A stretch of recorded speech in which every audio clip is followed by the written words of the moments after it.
Mr. President, yesterday there was a briefing for members of the Senate, Democrats and Republicans. It was a closed-door briefing in an area of the Capitol which the public has no access to.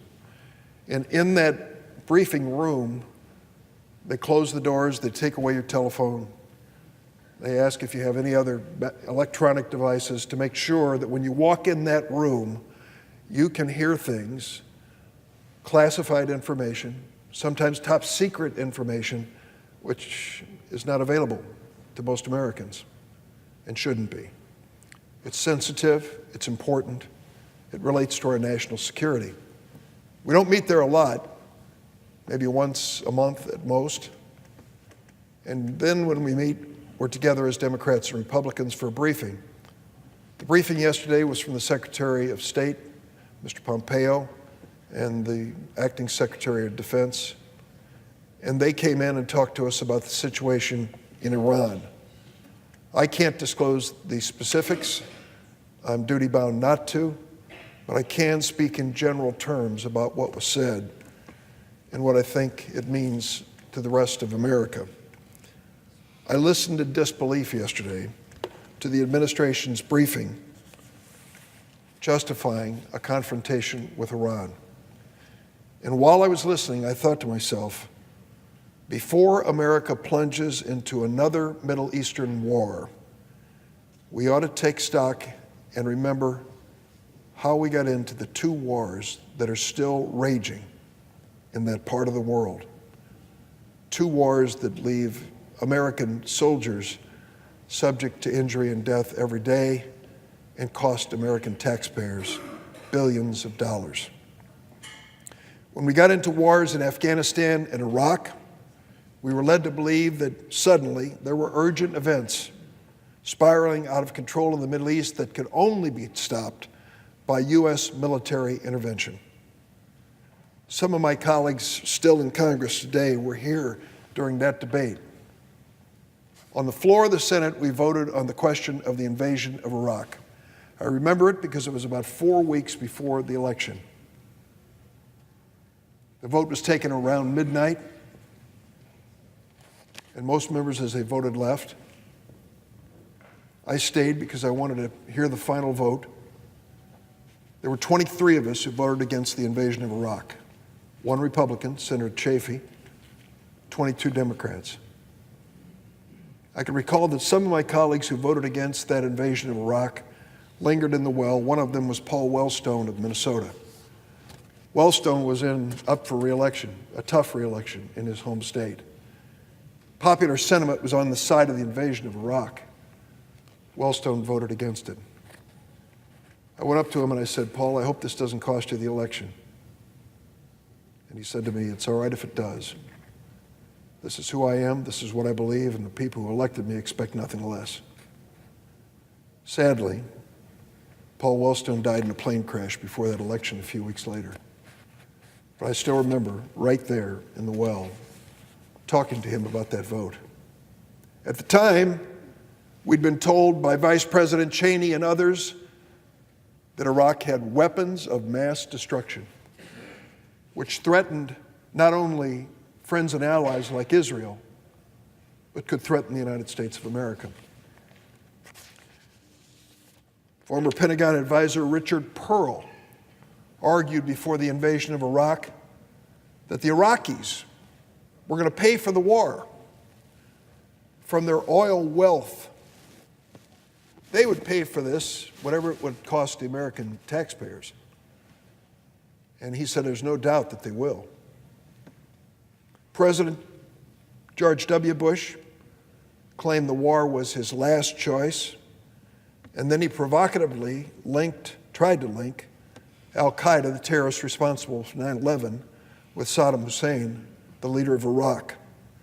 A specious claim that's never been proven and was restated by his Secretary of Defense, Donald Rumsfeld. Rumsfeld even tried to claim a war in Iraq would last, listen to this, 5 days, or maybe 5 weeks, or 5 months. But it certainly isn't going to last any longer than that, said our Secretary of Defense, Donald Rumsfeld. We're now in the 18th year of that war. Deputy Secretary of Defense Paul Wolfowitz and Vice President Cheney said when the Americans arrived in Iraq, we would be welcomed as liberators. Wolfowitz went on to say he estimated that this call for hundreds of thousands of American troops to fight there was way off the mark. 5 days or 5 weeks or 5 months? Well, the war started not long after these claims. It included deploying more than 150,000 American troops over and over and over again, and it's lasted for 18 years. No weapons of mass destruction were ever found.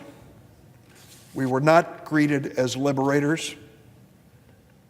The Iraqi oil interests did not pay for the cost of the war. The American taxpayers and families did. And sadly, more than 4,500 Americans gave their lives in that war. 32,000 were wounded, some gravely wounded. One of those wounded veterans is my colleague in the Senate, Senator Tammy Duckworth. She was in the Illinois National Guard, a helicopter pilot.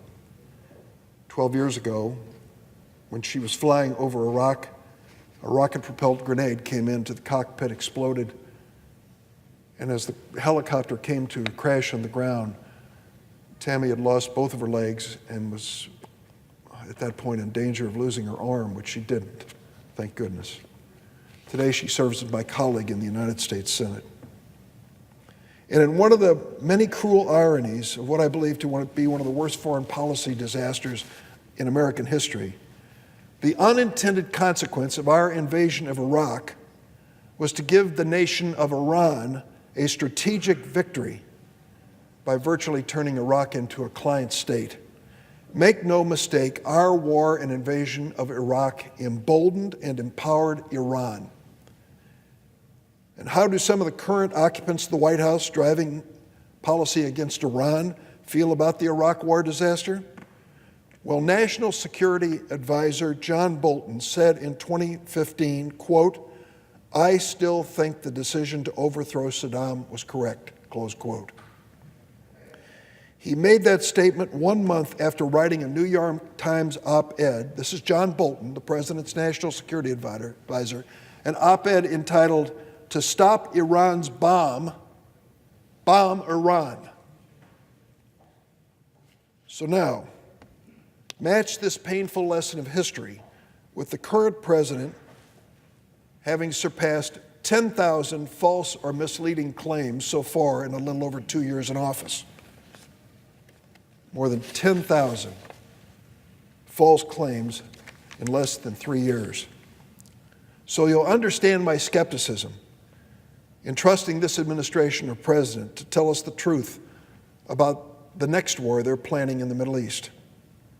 In fact, within a single week, President Trump tweeted both that he had hoped not to go to war with Iran, and then went on to tweet he would lead the fight that will be the official end of Iran. You can't keep up with this president and his tweets. Does this not trouble or give pause to any Republican colleague whose constituents might be called in the third Middle Eastern war that the United States is participating in? And let me also remind my colleagues, before any one of us can vote on the Senate floor, we walk down this aisle over to this corner and wait for the Vice President of the United States to ask us to take the oath of office to swear and uphold the Constitution of the United States. The Constitution of this country makes it expressly clear that the decision to go to war cannot be made solely by a president. It's to be made by the American people through their elected representatives in Congress, in the House, in the Senate. Before there's any war, the American people should have the last word according to our Constitution. What I find most stunning about the administration's march to war in Iran is that its actions have really contributed to the current tension and confrontation we have in Iran. President Obama worked for years to come up with an agreement and to bring together an alliance to make certain that Iran could never develop a nuclear weapon. Listen to the participants in this alliance. Of course, the United Kingdom, our longtime ally, France, European Union, United States, Germany, Russia, and China, all part of this agreement to stop Iran from developing a nuclear weapon. The Republicans opposed it to a person, but the president was able to implement it. And that agreement called for inspection, constant inspection by United Nations agencies, nuclear agencies, to make certain that Iran lived up to the terms of the treaty and did not develop nuclear weapons. It worked. The inspectors came and told us time and again there were no locked doors, there was no denial of entry, no denial of access. They were able to look behind closed doors and came to the conclusion that Iran was complying with this treaty and not developing nuclear weapons. And then President Trump announced he was walking away from this agreement, walking away from this requirement under the treaty for neutral inspectors to crawl all over Iran and make sure they were living up to the terms of the agreement. That was the beginning of the Trump policy on Iran that leads us to where we are today.